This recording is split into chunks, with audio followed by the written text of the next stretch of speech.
À 100 km de Shanghai, située sur le cours du Yangtze-Kiang, Suzhou est nommée la Venise de l'Orient du fait de ses nombreux canaux. Nous allons visiter 2 des 9 jardins classiques chinois qui recréent, depuis le Xe siècle, des paysages naturels en miniature, dits de montagne et d'eau.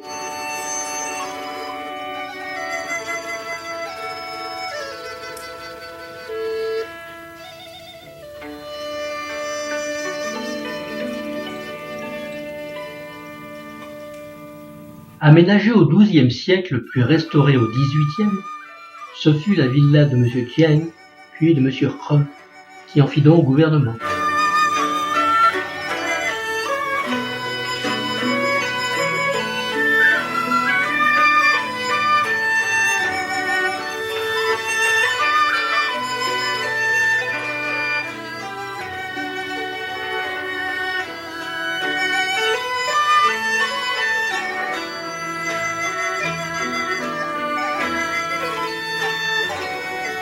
Ce jardin se compose de 3 parties, une zone résidentielle, un jardin intérieur et au centre le jardin avec un étang entouré de kiosques.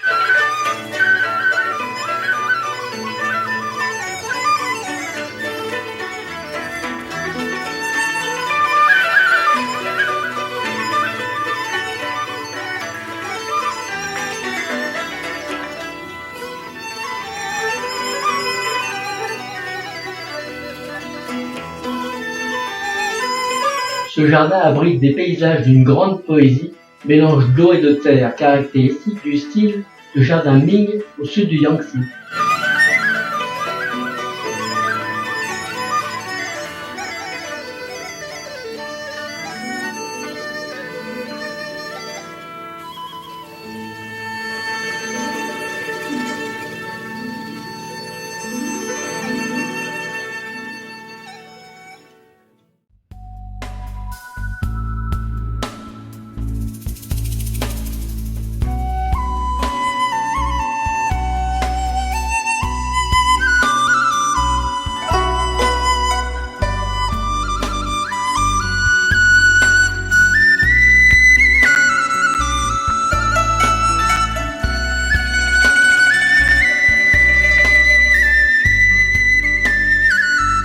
Située sur le Grand Canal, Wucheng, fondée au IXe siècle, est une des plus anciennes cités lacustres du pays.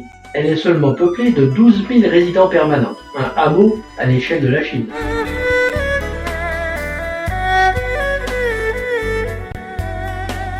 Traversée par la rivière Qi et ses affluents, dont Guiche, cette ville, aux maisons anciennes sur pilotis, aux jolies façades de bois dentelé, est un voyage à l'époque de la Chine impériale.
Une cinquantaine de gratte-ciel sont regroupés dans le district de Pudong, dont le centre des finances, appelé décapsuleur, ou la perle de l'Orient utilisée par la télévision et par les touristes.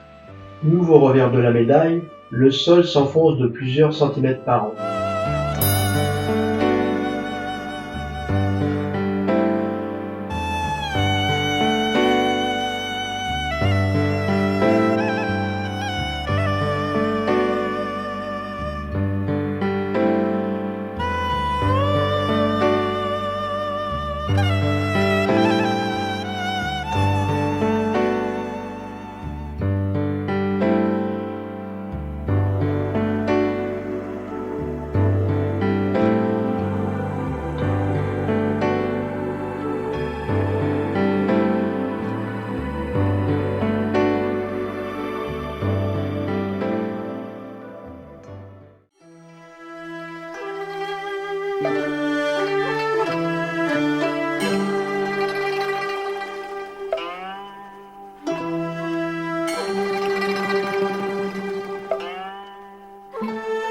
Le Shanghai Museum présente des collections d'objets et d'œuvres d'art datant de toutes les époques de l'histoire de la Chine. La présentation est classée par salle avec les bronzes, la calligraphie, la peinture, les sculptures, les céramiques, les objets en jade, les sceaux, les meubles et les monnaies.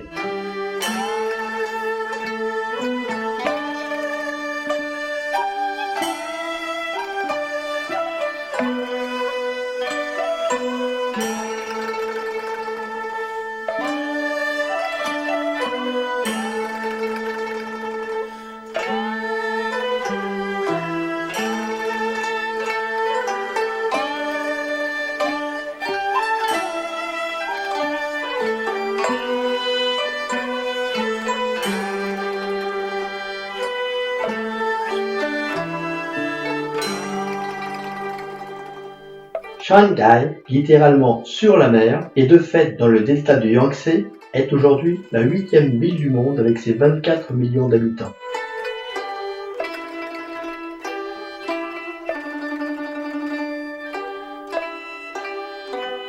Le Bund, littéralement rive boueuse, est la berge des étrangers.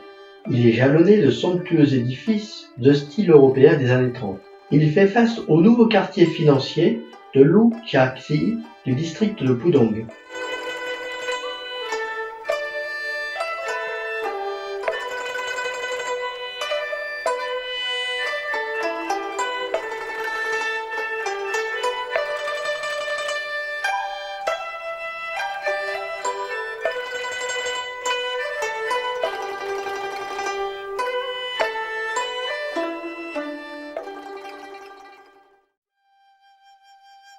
La rue piétonne de Nankin, comparable aux Champs-Élysées de Paris, est due à l'architecte français Jean-Marie Charpentier.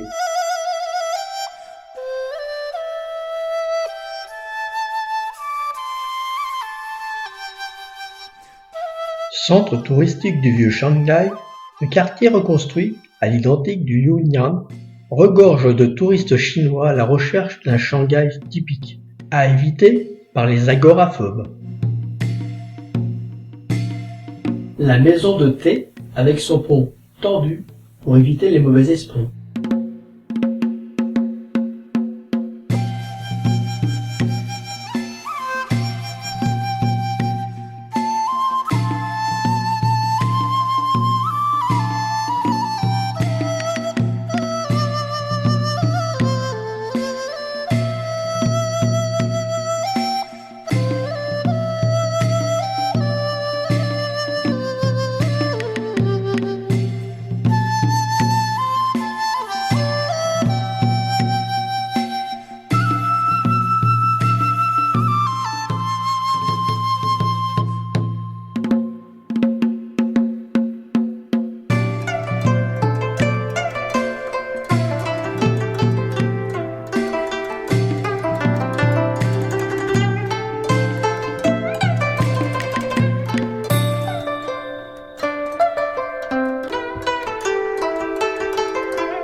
Habitatif entre 1850 et 1940, les Yilong, Hutong à Pékin, résistent difficilement aux bulldozers.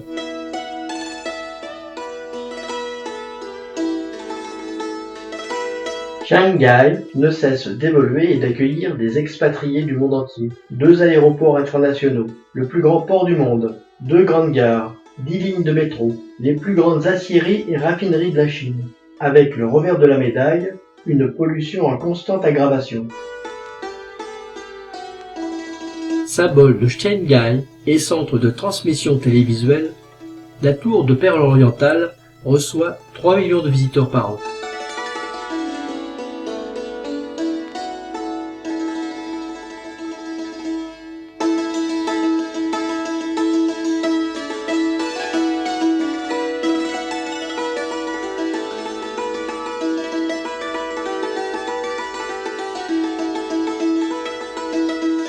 Les 6 ascenseurs atteignent la plus haute sphère en 40 secondes. À 90 mètres au premier étage, on trouve un bar karaoké. Au deuxième, 263 mètres, un restaurant panoramique. Et enfin, au troisième, l'observatoire avec son plancher de verre, à 342 mètres.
Nous allons quitter la Chine, destination souvent boudée par les touristes français, à notre avis à tort, du fait des nombreuses merveilles qui sont recelées dans ce pays. Son modernisme et son gigantisme nous a fortement impressionnés. Certes, il y a des villes très polluées, mais nous vous engageons, si vous le pouvez, à aller faire ce voyage.